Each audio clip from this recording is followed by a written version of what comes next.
I would rock her to sleep every single night when I was in early sobriety because it was a safe place for me, Mm, as opposed to downstairs when I would typically drink. And yeah. honestly, I wasn't drinking, so I didn't fucking have anything else to do. Yeah, right. Exactly. You're like, I got time. I'll Yeah. rock you. So I would like Yeah. put in my earbuds in her dark room with her sound machine on, and I would listen to either sober podcasts or quit lit books, Yes. just listening and learning and absorbing. And it Yeah. helped so much. It changed everything for me. I mean, it changed everything. It opened my eyes to what alcohol is and how it's tricked us and all of that. I think in the back of my mind, even until recently, I've discounted. I'm like, well, yeah, I stopped drinking, but it was, I didn't do it. Like I didn't go to AA. I didn't want to go to AA. Like I didn't go to meetings. Like, am I really sober? Am I really doing this? And someone was like, those were your meetings. Like Yeah. that was the way that you did it. And I'm like, that's so true. Cause this is a path to sobriety now. Yeah. It's like we're busy moms, we're stay-at-home moms, we have babies who need us all day long. Who can go to a meeting? Who wants to I get some flack for bashing AA, and I don't bash AA. If it's good for somebody and if they like it, that's great. Like Yeah. do that. I just want to offer something else where it's not you just don't have to wait Yes. until AA is there to catch you. Like there's so many places In my to land opinion, before like, AA. yeah, like in my opinion, it's also so I did try AA the first time I stopped drinking, and it just was not my jam. Like, met the Yeah. nicest people 10 years ago when I first tried to stop. There really was not much else out there, like Right. almost nothing. Yeah. And so I went, it wasn't my jam. But the second time I stopped drinking 7 years ago, I really did it through a sober coach, podcast, quit lit, Facebook groups, and an online program. Like literally, Yes. it was this hodgepodge. But the reason that worked for me was, who can go? I was like barely getting 20 minutes between work, daycare, pickup, home, bath, bed. Like all Totally. those things I could access during my day. You listen to stuff when you're working out. You listen to your stuff when you go to a get a latte midday. You listen to your Yeah. stuff in the car when the kids aren't there. Like, and when I rocked my daughter to sleep, who has time to drive to a meeting, sit there for 60 minutes, drive home? Yeah. And also part of me is like, it's just like a different approach or belief system. It's like, okay, I'm not religious, so I should definitely not say this, which why am I saying this? But like Protestant versus Episcopalian Yes. versus, Catholic, Yes. like it's, Yeah, it's all the same God. yeah, or maybe it's not, but you know what I mean? Like it's just, Right. you're not going to sit there and be like, oh my God, if you're not Protestant, you suck. And you're not really a Christian. Yeah. You know what I It's mean? and Like, well, and I it's quit drinking. So clearly, I oh, you know. didn't, you didn't do it this right way. So Oh you're wrong, God. you know? Dude, TikTok is the worst at this. Instagram is pretty accept TikTok and it is 99% of the time it's a white man who's going to tell me, "Oh, you better wait. You're going to be drinking. You think you've got this figured out? You're going to be drinking." I'm like, "Who why would you even First of all, Yeah. thank you for telling me so much about myself. What's your name? Um I can't like I believe judgy white men are on TikTok. Yeah, right? Can I you thought they believe were all on Twitter. Yeah, I know, No, they're everywhere. You gotta watch out. You gotta watch out for The them. They're everywhere. patriarchy. Yes, I think and very it few men listen to this. So it's, I know. I always bash I'm sorry for the little white man I'm bashing. Sorry if I oh, he hurt deserves it. It's if okay. I hurt your precious feelings. But yeah, and it's just whatever. I think determining your path in sobriety is the first step in listening to yourself and what you need. Yeah. And it's like if this doesn't feel good to you, if AA doesn't feel good, that's not the only option. And it doesn't for me, the idea of AA kept me drinking because I was like, well, I'm not that. That's so And so common. yeah, obviously if I'm not that, I'm fine. Yeah. And the fact is that alcohol still remained a highly addictive, really dangerous toxin.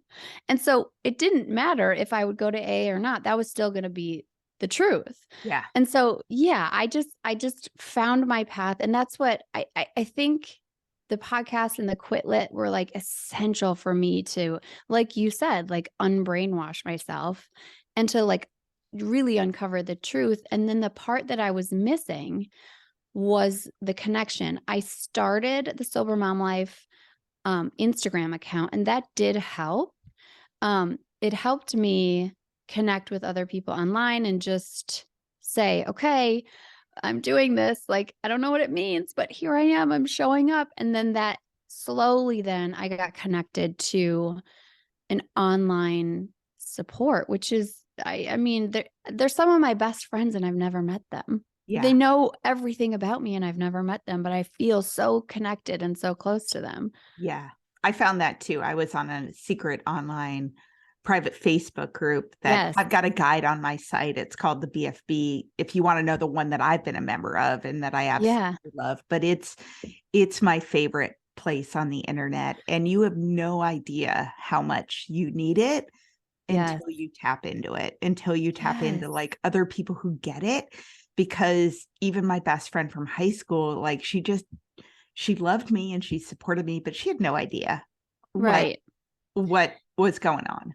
Yeah. There's nothing more powerful than you saying something that feels so shameful and you're just really putting yourself out there and then hearing, oh my God, I did that too. I Or, know, oh my God, I right? feel the same way. Like there is nothing more powerful than hearing that you're not alone in this shameful thing that you thought you were the only one who did, which I promise you, you're not. And So that's what I have the so before we started yeah, recording, we had a conversation about what we hear more than anything, which I'm sure every woman listening to this has said it or thought it or been like, why can't I? Which is the yes, phrase, I just want to drink like a normal person, right? yeah, And yeah. so what did you say to me about that?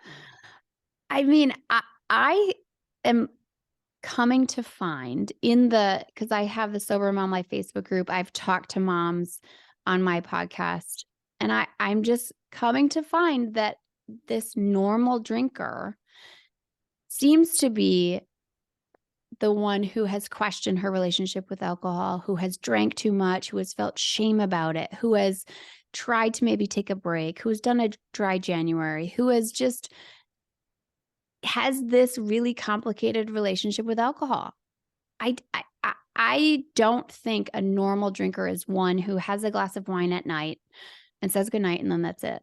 Yeah. Like consistently all the time. Yeah. I, I I think I think that, I always tell women when I'm coaching them, they're like, I just want to be a normal drinker. I went out to dinner with these people, they had 2 glasses of wine, and I'm like, you have no idea what their relationship yes. with alcohol is, because from where I sit, talking to thousands of women, most of those women who have 2 glasses of wine probably worry about their drinking. Maybe they had a glass before they went out. Maybe they're going to go home and open a bottle of wine. Maybe they're worried about it. Like Yeah. very few women don't think about alcohol at all if they drink at all. Yeah. Right. And maybe they are ashamed because they had planned on having none. Yeah. And they're just steeped in their own shame that they're not talking about. And so it's this I think this idea of normal in any scenario can be really Yeah. dangerous because what the fuck is normal? But if you're going to talk about like typical and like how most women drink from what I've seen and the stories that I keep hearing, that seems to be normal and Yeah. typical is that they are struggling and they have taken breaks and they don't like their relationship with alcohol, but they don't know. They don't know Yeah. how to change it because it's really hard.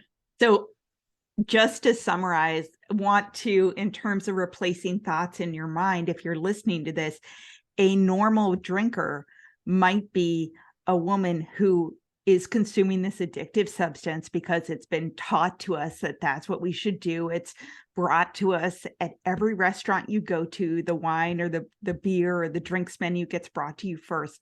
You consume it it's addictive.